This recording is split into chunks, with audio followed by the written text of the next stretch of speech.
You may think spiritual decline begins when someone openly walks away from God. But many believers lose direction long before they realize anything has changed. In the next few minutes, we will uncover the hidden shifts that quietly reshape a heart before a person ever notices the distance. Think about how your day begins. The alarm goes off. The very first thing you do is reach for your phone. You scroll through notifications, check messages, and glance at your schedule. Throughout the day, your mind is constantly filled with endless entertainment, short videos, and daily anxieties. You end the day completely exhausted. You fall asleep without a single moment of true silence. A familiar routine. It repeats day after day. The catch is, you have not lost your faith. You still believe in God. You still go to church, smile at everyone, and genuinely think you are doing fine. But deep down, something is weakening. An invisible fading that you cannot quite put into words. This video will not focus on public failures or obvious sins. Instead, we will explore the quietest shifts inside the heart, the hidden corners that you often overlook in the busyness of daily life. This is not a promise for an instant miracle, but it is a guide to bring clear awareness to the true state of your soul. If you have ever sensed this kind of drift in your own life, I would love to hear your thoughts below. Because before we look at the specific symptoms, we need to understand a foundational principle. The most dangerous thing is rarely what startles us. The most dangerous thing is what has already become normal. Spiritual drift does not start with a loud explosion. It creeps into your life through the most ordinary things. When old habits that used to make you feel uneasy now start to feel comfortable, that is when the boundary has shifted. You no longer feel the urge to wake up and seek God every morning. Instead, the very first thing you do is reach for your phone. Sad moments of silence are filled with the noise of social media. But your mind does not object at all. You still go to church, you still smile at everyone, and you complete every religious duty like a pre-programmed machine. The danger does not lie in doing something wrong. It lies in the fact that you no longer feel like you are doing anything wrong. Your heart does not harden overnight. It just goes numb, day by day. The Bible in Ephesians chapter 4, verses 18 and 19 describes this condition very clearly. It is when human minds become darkened and their hearts grow so hard that they lose all sensitivity. The silence inside you right now is not peace. It is the absence of divine reminders. You no longer feel uncomfortable with minor compromises. You no longer feel convicted when you ignore the voice of your conscience. Your spiritual self is still alive, but its reactions have become so weak that it is almost motionless. Your biggest problem right now is not an open rebellion. The real challenge is that you have lost the ability to realize you are sliding down. That is right. You have lost your sense of the slope. Hebrews chapter 3 verse 13 warns us to encourage one another daily so that no one will be hardened by sin's deceitfulness. Sin is not as terrifying as its deception because it makes you believe you are still doing fine. But when something wrong becomes normal, we rarely question it anymore. We begin to rename the lifestyle we are living with. We rarely abandon truth directly. We rename it first. The danger does not lie in your wrong actions. It lies in the language you use to justify those actions. Humans have a special ability. That is to rename the problem to soothe the guilt inside. You shift from an unconscious drift to a justified drift. Very logical. Look straight at reality. Bitterness toward others is renamed as setting boundaries. Extreme busyness that makes you avoid prayer is called a season from God. Minor compromises with sin are called life balance, and spiritual silence or numbness is called a period of rest. Do you recognize yourself in those names? The Bible in Isaiah chapter 5 verse 20 gives a terrifying warning to those who call evil good and good evil, who put darkness for light and light for darkness.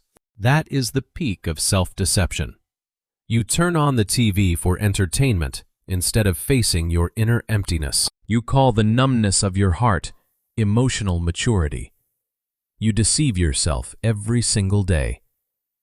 James chapter 1 verse 22 reminds us to be doers of the word and not hearers only, deceiving yourselves. Anyone can hear, but not everyone dares to confront.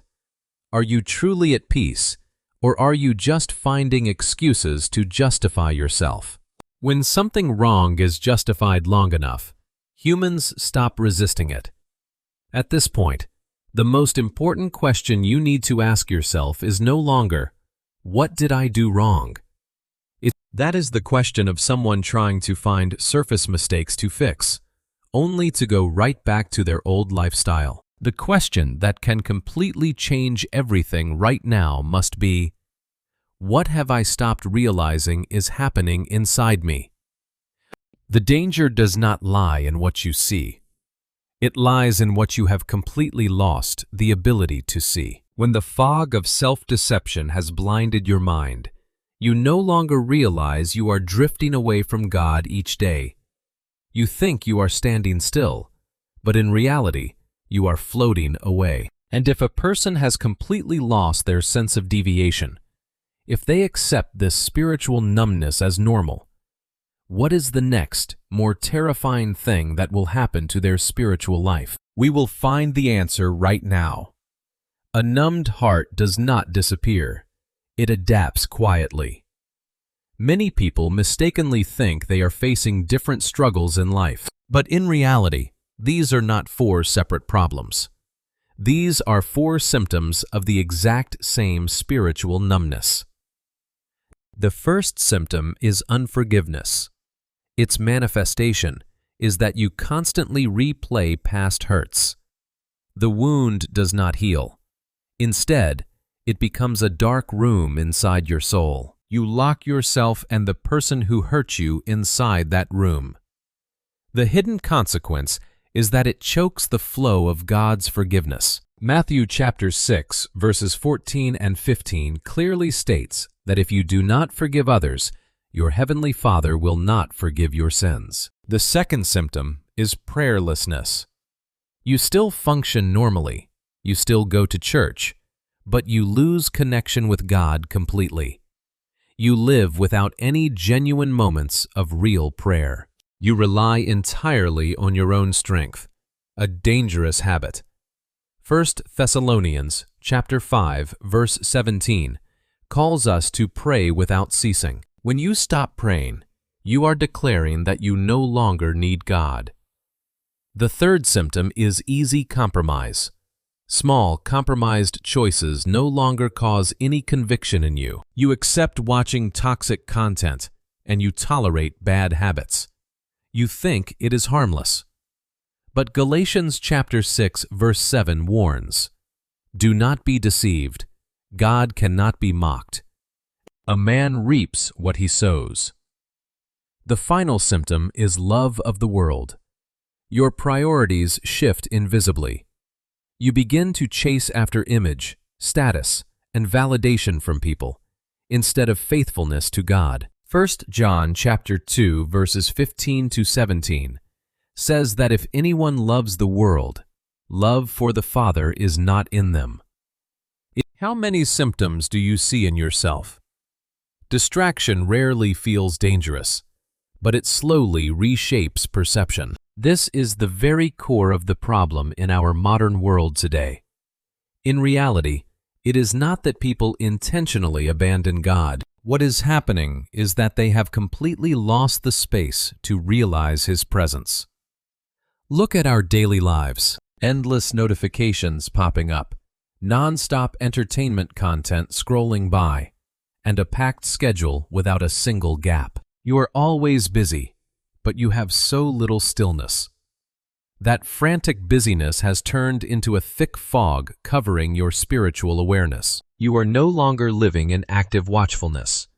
You are just living by unconscious reflexes to the stimuli around you. Have you ever wondered when was the last time you sat in silence without touching your phone? The Bible in Psalm 46, verse 10, gives a command that is both simple and profound. Be still and know that I am God. You cannot know God, and you cannot hear His voice if your mind is constantly filled with the noise of the world. Jesus also reminded Martha in Luke chapter 10, verses 41 and 42, about her being worried and upset about many things, when only one thing is necessary. Martha was not doing anything evil. She was just busy. But that very busyness robbed her of the chance to sit at His feet. Busyness won. And when silence disappears, conviction becomes harder to hear. The most serious condition is not falling, but no longer feeling the fall. This is the final stage of spiritual numbness. The most dangerous point in this journey does not lie in external failures. It lies in the fact that you have completely lost the ability to respond spiritually from within. When you enter this stage, you no longer have any reaction, even when corrected. You still recognize that your choices are wrong, and you still know you need to change. But there is no longer any desire inside you to get up. The urge to pray has completely vanished. You no longer feel any pulling force bringing you back to God. The boundary between divine conviction and personal comfort has been erased. You mistake this prolonged inner silence for a state of peace, but in reality, it is the paralysis of the soul. A drifting heart is not lost in action, but in awareness. The Bible, in Hebrews chapter 12, verses 5 to 11, reminds us of a profound truth. God disciplines and corrects the children He loves. No discipline seems pleasant at the time, but painful. Yet later on, it produces a harvest of righteousness and peace. Revelation chapter 3, verse 19 also says, "Those whom I love, I rebuke and discipline. So be earnest and repent." If you still feel the pain of rebuke, that is a blessing, because it proves your heart is not completely hardened. God is still searching for a way to pull you back. There is still hope. Spiritual drift rarely happens in a single sudden moment. It forms from tiny shifts, from quiet compromises that our hearts are no longer sensitive enough to notice. The real issue is never just about outward wrong behaviors. It is about something much deeper. It is the gradual loss of our ability to discern what is quietly pulling us away from His presence. This message is for those of us who still feel that quiet stirring in our hearts. For those who know that something needs to change, even if we cannot fully name it yet.